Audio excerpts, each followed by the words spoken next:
All right, 5 movie recommendations for you right here, and they're movies number 124 through 128 of my 365 movie challenge. Let's go. Are you an alien? To you, I am, yes. Are you gonna probe us? Why does everyone always assume that? What am I doing? Am I harvesting farts? How much can I learn from an ass? What? I imagine the pitch for this movie went something like, imagine E.T., but he's a stoner and he curses, and it's Seth Rogen. I actually don't know. Maybe it was Seth Rogen who pitched this. It was all right. It's trying to be like a love letter to sci-fi and nerd culture, and obviously Simon Pegg and Nick Frost have great chemistry, as they do in every film that they're in together. But it just doesn't really, hit the mark for me. I really enjoyed Shape of Water. Like most Guillermo del Toro, the concept for this film is pretty ridiculous. The woman who falls in love with a fishman monster thing.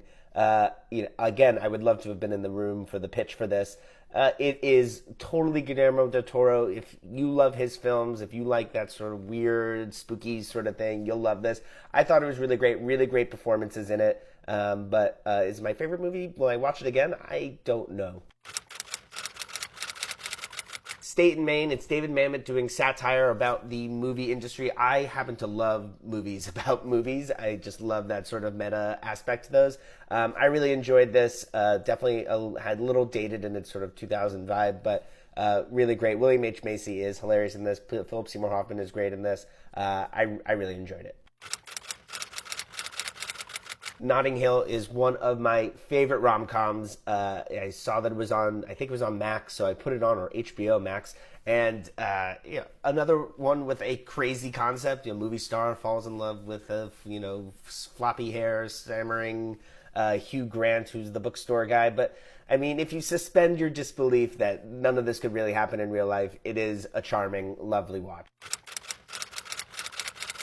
Next is Jackie. Natalie Portman's performance in this is really great, despite, the accent choice there.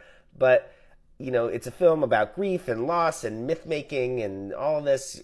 I thought it had one too many things going on. I wasn't a huge fan of the device of the film, of using this interview with Jackie to sort of go through the hours after and days after the John F. Kennedy assassination. I would have probably preferred just sort of more straight biopic on it. I don't think it needed that device. But I enjoyed it. Again, would I watch it again? Probably not. So I think that's why I gave it 3 stars.